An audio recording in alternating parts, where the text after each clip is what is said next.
Here's what's coming up on your horizon. Well, over the last 20 years, the emphasis in most schools is to round up every warm body and send it to college, then off to a cubicle to become a knowledge worker.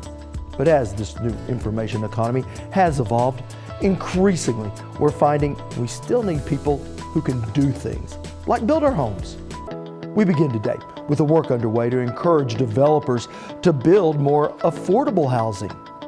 Well, we know we need over 66,000 units of affordable housing by 2020. About 2/3 of those would be for home ownership, and then roughly 1/3 of that would be needed for rentals. And that's in the next 5 years, so it's a lot. Austin Moore visits a program that's designed to make sure America's construction industry has enough workers for the growing housing demand. There's a constant need for young people coming into this industry. A lot of the older guys that were skilled and trade specific are kind of making their way out, and it's time for some younger people to come up into the industry. We talk with a young lady who's made construction her life's work. I'm actually a carpenter, cross-trained in plumbing. And we end our day with a story that may make you cringe while lessening workplace accidents. Stay with us and we'll explain on Oklahoma Horizon. Oklahoma Horizon is made possible by CareerTech, a job for every Oklahoman and a workforce for every company. With additional support from the Oklahoma Department of Agriculture, Food, and Forestry.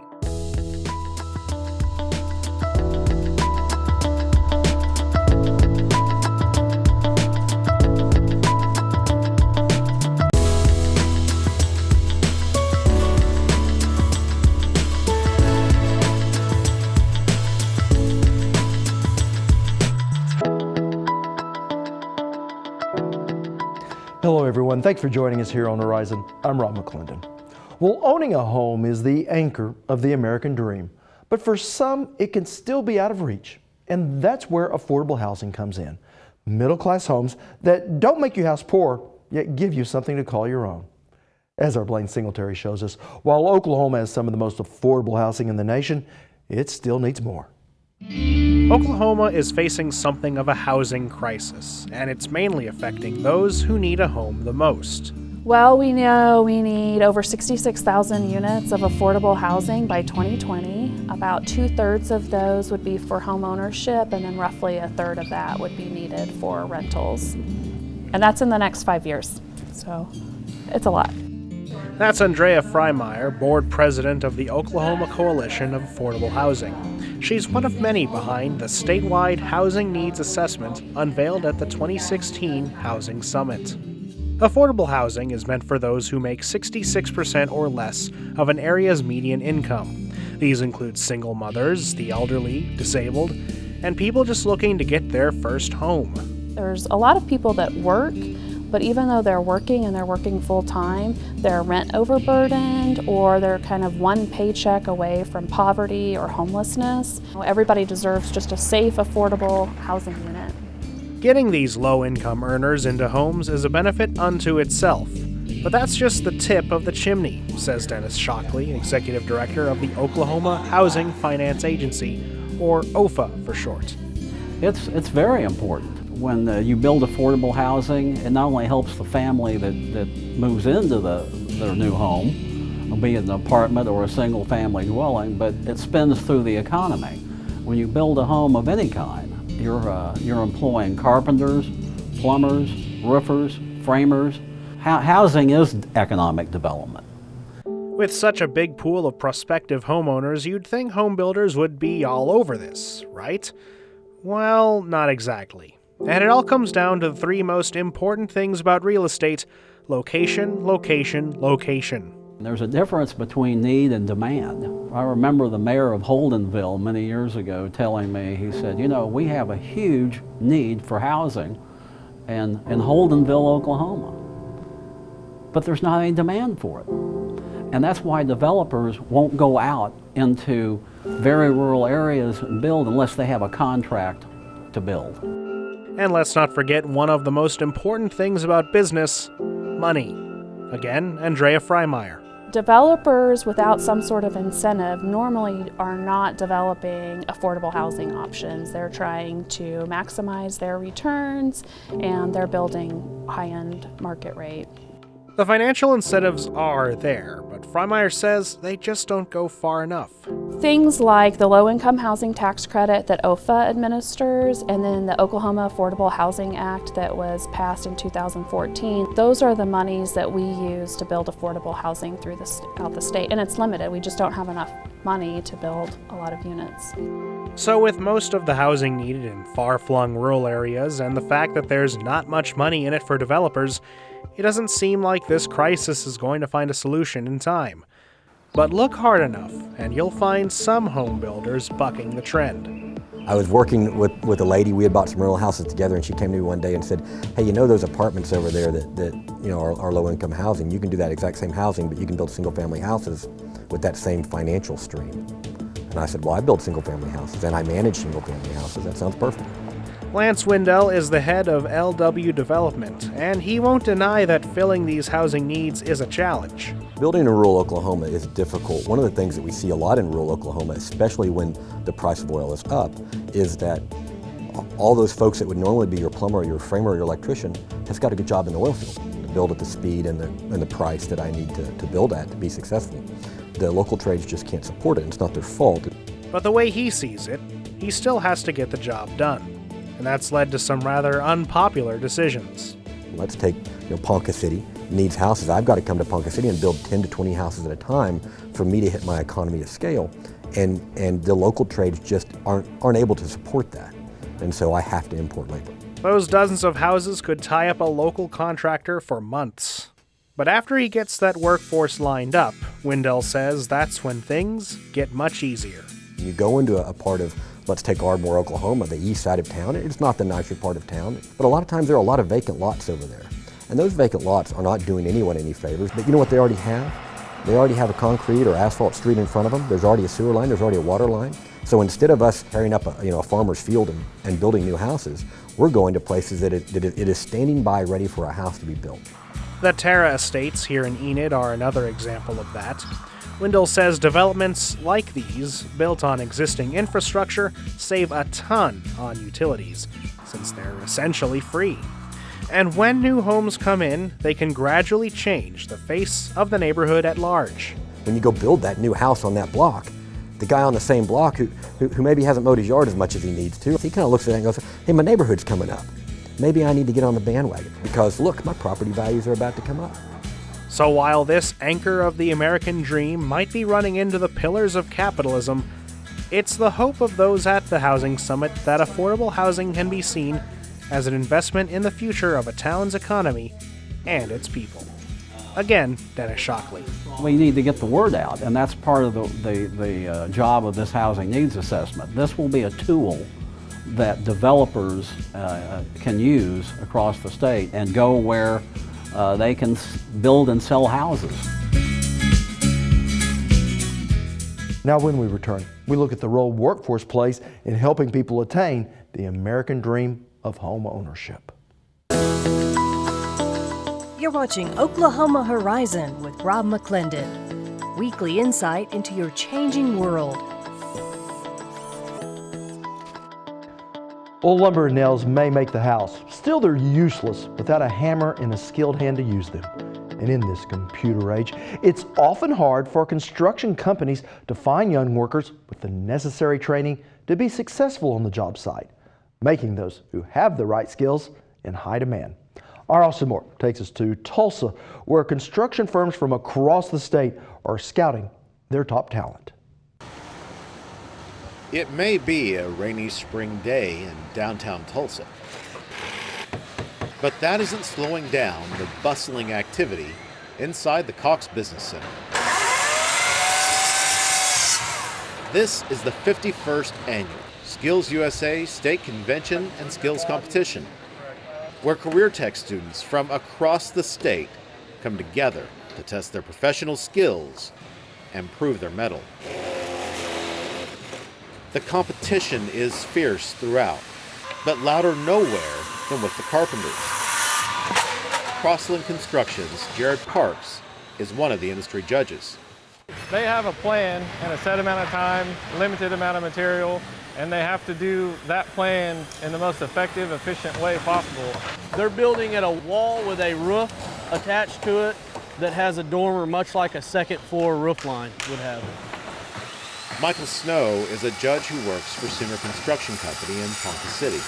Today with the younger crowd, we're definitely looking for some real basic stuff that they understand how to look for problems and read a print and understand how to put these components together. This contest will give them a lot of skills as far as reading blueprints, measuring, calculations. There's a lot of trig. If you look behind me and see the angle of this roof, a lot of math involved in the construction industry. So we need good young people to go into it. Steve Olmsted hopes to guide those choices in his role as Dean of the School of Construction for the Oklahoma State University Institute of Technology. Right now, the construction industry, both not just commercial, but heavy highway and some residential, is growing. It's a good outlook for our students that graduate from programs like this. There's so much opportunity. There's a constant need for young people coming into this industry. A lot of the older guys that were skilled and trade specific are kind of making their way out, and it's time for some younger people to come up into the industry.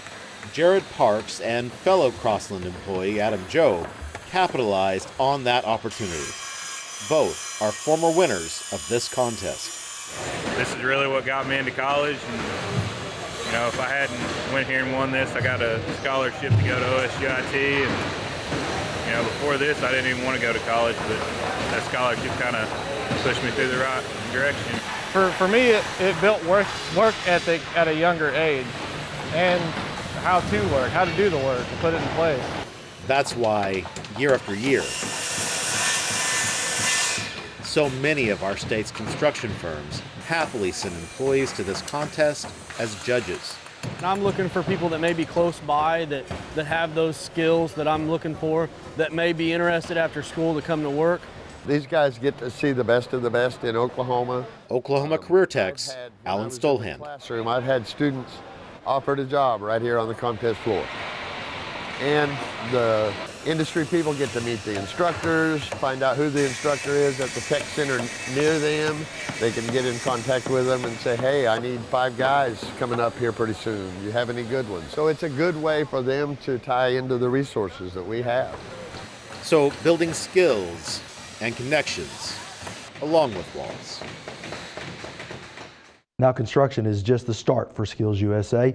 The careers featured are as varied as video game design, firefighting, and even broadcast news production.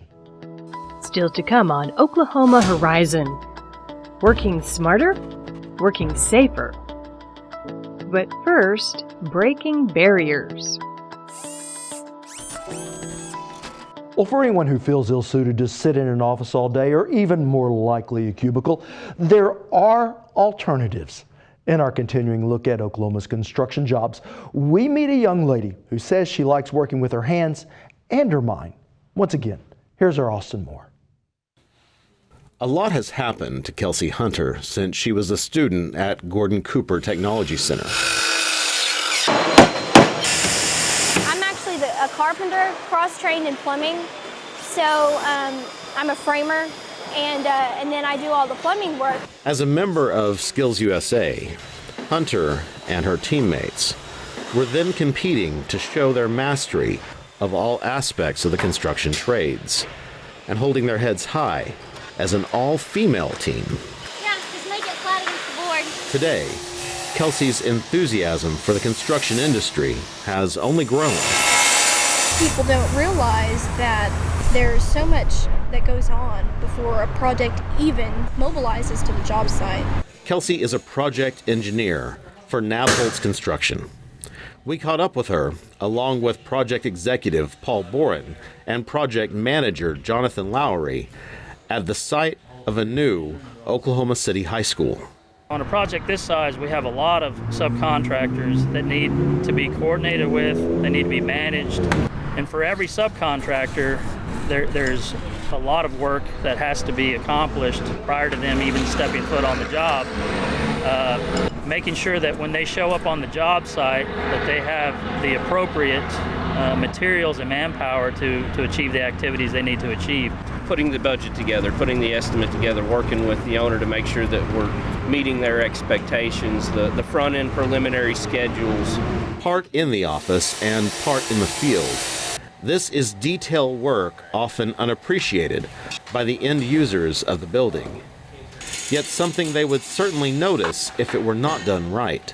If things are delivered to the job site that didn't get approved and that aren't in the contract documents, that's my responsibility. I'm supposed to make sure that everything conforms to the contract documents because it's written in the spec and in the drawings for a reason. As a project engineer, Kelsey is in training to become a project manager as she builds on her experience. Well, in today's market, what we're finding is there's huge competition in the market for qualified people in construction. Not just the people in the field, but also people in the office that manage the projects. That shortage of experienced professionals is leaving the door open for newcomers with the right training. Anybody who comes into this industry at a young age is going to struggle with not having experience. And it's just the fact that they haven't been out in the field, they haven't seen the products being installed and how they're installed. And what CareerTech and Skills USA offer the students is some early experience in the construction process. It gives them a more well-rounded view of construction. It's not just paperwork at that point. They understand what's involved, the physical portion of it. The impact of the Teamworks competition was very vital to how I operate my position today, because I work with a team, and basically we sat in front of an owner and we told them, how are we going to build this thing in 16 hours? And how are you going to do it safely? How are you going to do it according to the drawings? How are you going to do it? And those are real questions that owners in commercial construction want to know. Something Kelsey knows firsthand now that she's laying the foundation of her own career. So what other type of opportunities does the construction industry offer? Well, our next guest has the answers when we return. Horizon is at your fingertips. Join us on Facebook, Twitter, and YouTube to catch the segments you may have missed and our latest new content as it happens. Well, Oklahoma's construction industry does more than just build our roads, offices, and homes. It builds our economy. No one knows that more than Doug Tapp with the Association of General Contractors of Oklahoma, and he joined me earlier in studio. Our contractors, pretty much to a man or a woman, are looking for skilled people like the young lady that you interviewed. We've got great career opportunities. They can be at a company for as long as they want to, as long as they've got the skill set and the desire to do so. Mm-hmm. How does someone get a job in construction? Obviously, one method for them to utilize is going through, the Tech Center's programs. We sponsor the NCCER programs throughout that represent masonry, carpentry, plumbing, heat and air, electrical, that instructors utilize to train the young men and young women. And through our relationship with those instructors, they know that if that young man or young lady wants to go into commercial contracting, they'll point him to the AGC for information on our contractors. Mm-hmm. So not only help educate, but also to help people find employees. We have positions that are vice presidents, senior project managers, but then we've got companies that are looking for, somebody that's going to do heat and air, or somebody that's going to do electrical or masonry or dirt work. Somebody that might, grew up playing with their Tonka toys, but now want to take it on a grander scale and play around with a D9 dozer. We've got all kinds of opportunities for a young man or young woman that's interested in getting in the business. And they can be there, like I said, for as long as they'd like. They're fantastic careers. They're great companies. Typically our companies have really good benefits, good pay scale. Yeah, they pay well above the state average. Yes, they do. And they treat their employees very well. Are there certain challenges that you see on the horizon for you?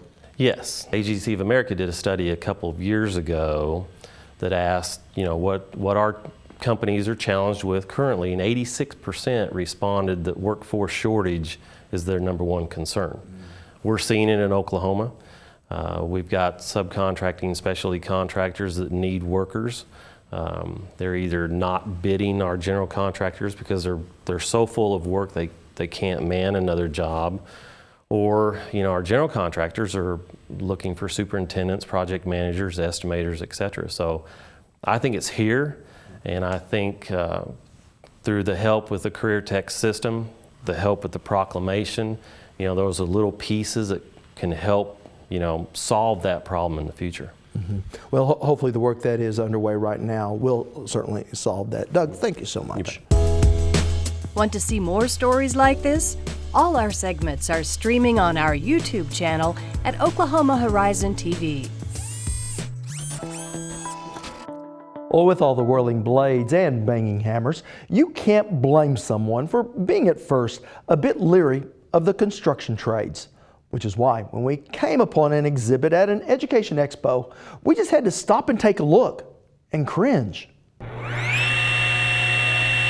Stopped in the nick of time.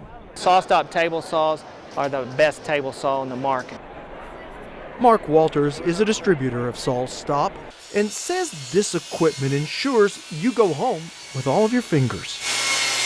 The blade carries a small electrical charge. It's about 3 volts of electricity, and when you touch it, it acts like a touch lamp. So when you touch the lamp, it comes on. When you touch the blade on the SawStop, it detects that you touched it, so it activates a brake. And in a blink of an eye, drops the razor-sharp blade beneath the table. It stops it 10 times faster than an airbag, within 5 milliseconds. Good news for shop teachers like Edgar Maxwell, who always worries about students getting hurt. It saves fingers. I was teaching about 3 weeks and I had a boy cut the tip of his thumb off. And so that was always been a horror for me, a fear. And when I heard of this technology, I talked to my administrator and we bought it and had great success with it. A common sentiment Walters heard from many of his customers. And I've had customers that I've sold this saw to and said, Mark, I just paid for my saw. Said that I got my finger in the blade, but he said it didn't even bleed. He said it happened so fast it didn't even bleed. Just a little tiny nick. Saving fingers, one less cut at a time. Well, SawStops aren't cheap. They start out at about $1,800 and can go up to nearly $6,000. But when you look at what you're risking, the cost doesn't sound so bad. I don't do it for the money. Next time on Oklahoma Horizon, the inspiring story of an American soldier who hasn't let traumatic injuries slow him down. We need to get past the stigmatism of what a veteran is, that they're broken, because we are very much powerful, strong, and willing to work. Finding success through sacrifice on Oklahoma Show for the Heartland, Oklahoma Horizon.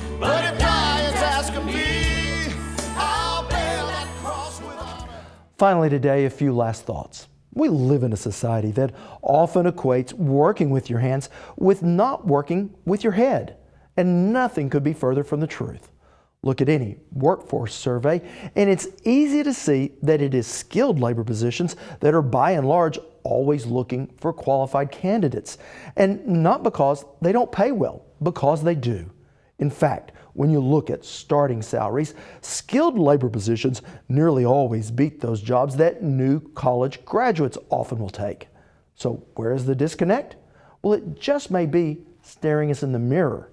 When friends tell me their child is opting to follow a career pathway that doesn't include college, they often do so almost apologetically. And here's the irony. These same young people that mom and dad are fretting so much about will have an easier time starting their careers and getting paid more doing so than their counterparts who went off to college, incurred the debt, and may be working at less skilled jobs because their degree field is just not in demand.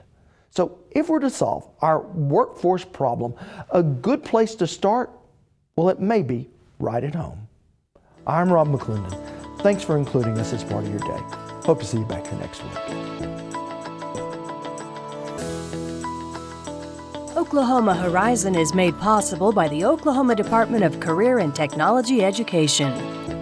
Oklahoma's CareerTech provides nationally recognized technical education.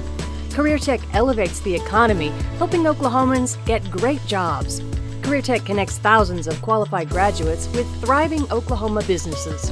CareerTech also gives Oklahoma companies training and services that help them become even more profitable.